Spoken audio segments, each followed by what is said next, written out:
Crazy Apple mania has swept the nation once again, this time due to the introduction of the iPad 2 last week. It's been a wonderful thing for the stock. Apple shares are close to their all-time high once again, up over 360 at one point. It's been terrible for Motorola. Motorola, of course, makes rival devices and smartphones and tablets. Motorola's been crushed, down 14% in the past 5 days with all this iPad 2 hype. But here's the thing. Motorola is an Android device, and if you've watched some of the predictions lately from analysts, RBC last week, for example, it says that Android tablets will be the #1 tablet operating system in 3 years.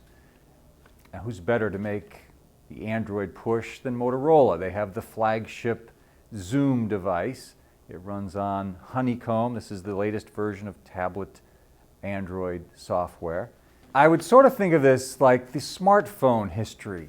You saw Apple come in 2007 with a phone that was far better than anyone else's, and it took a number of years for other players to bring on new devices that were as good or in some cases even exceeded Apple. Well, that's what's going on in tablets probably. Apple dominates the sector. The Motorola Xoom, though, has some high points to it, making it probably just as good as some of the iPad 2 configurations. For example, it has a higher resolution screen, and it is configured to adapt to a 4G LTE network. That's Verizon's fastest network.